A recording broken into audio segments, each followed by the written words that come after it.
औज़ुबिल्लाहिमिनश्शैतानिर्रजीम बिस्मिल्लाहिर्रहमानिर्रहीम रब्बि इश्रह ली सदरी व यस्सिर ली अमरी वहलुल उक़दतम मिन लिसानी यफ़क़हू क़ौली।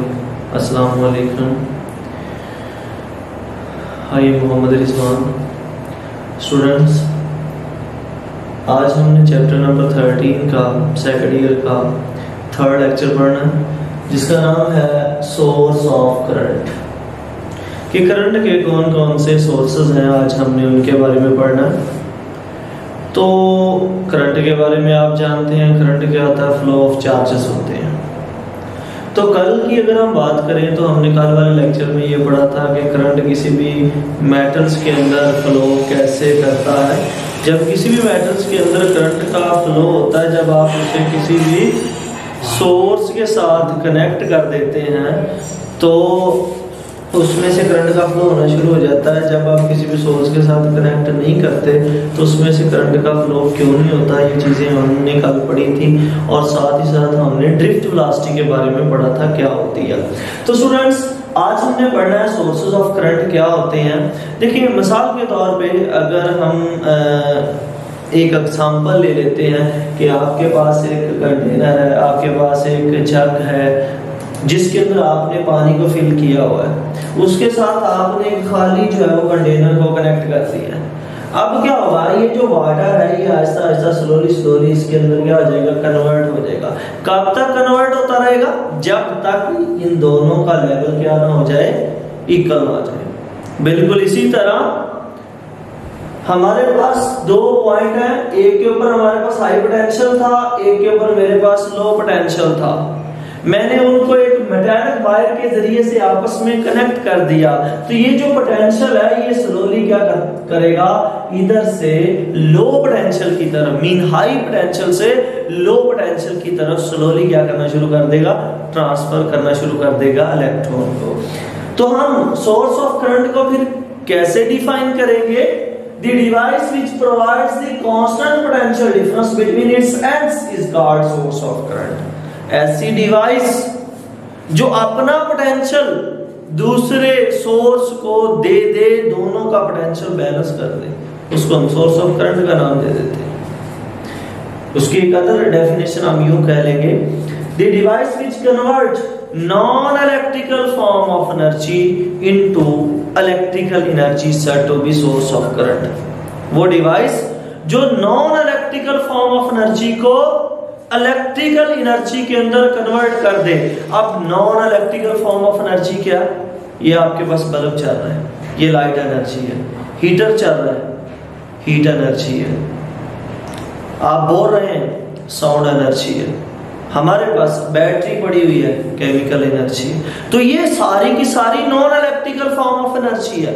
तो ऐसी डिवाइस जो non electrical form of energy को इलेक्ट्रिकल फॉर्म ऑफ एनर्जी के अंदर कन्वर्ट कर दे, उसको हम क्या कहते हैं, सोर्स ऑफ करंट का नाम दे देते हैं। नेक्स्ट स्टूडेंट्स, ये देखें, आपने कल वाले लेक्चर से भी इसको थोड़ा सा हम अटैच करने की कोशिश करेंगे। कल आपने एक मेटालिक वायर ले ली थी, एक कंडक्टर ले लिया था। आपने कहा था कि जब तक आप इसको किसी भी पोटेंशियल के सोर्स के साथ कनेक्ट नहीं करते, तब तक इसके अंदर से करंट का फ्लो नहीं होता। जब आप किसी भी सोर्स के साथ इसको कनेक्ट कर देते थे तो इलेक्ट्रॉन जो है वो किधर मूव करना शुरू कर देते थे, पॉजिटिव की तरफ मूव करना शुरू कर देते थे। इसका मतलब ये था कि जो पॉजिटिव है वो नेगेटिव की तरफ मूव करना शुरू कर देते हैं। करंट का फ्लो देखिए, जब इलेक्ट्रॉन मूव करते हैं पॉजिटिव की तरफ तो इसका मतलब पॉजिटिव किधर जा रहे हैं, नेगेटिव की तरफ। इसका मतलब फ्लो ऑफ चार्जेस या फ्लो ऑफ करंट किस डायरेक्शन में है, पॉजिटिव टू नेगेटिव। ये कब तक होता रहेगा, जब तक दोनों टर्मिनल का जो पोटेंशियल है ये आपस में बैलेंस ना हो जाए। तो नेक्स्ट हम पढ़ते हैं कि हमारे पास सोर्स ऑफ करंट कौन कौन से हैं। बेटा, यहाँ पे हम चार जो है वो सोर्सेस ऑफ करंट को डिस्कस करेंगे। नंबर 1 पे हम बात करते हैं सेल की। सेल हमारे पास दो तरह के होते हैं, ये हमारे पास प्राइमरी सेल भी होते हैं और जो है वो सेकेंडरी सेल भी होते हैं।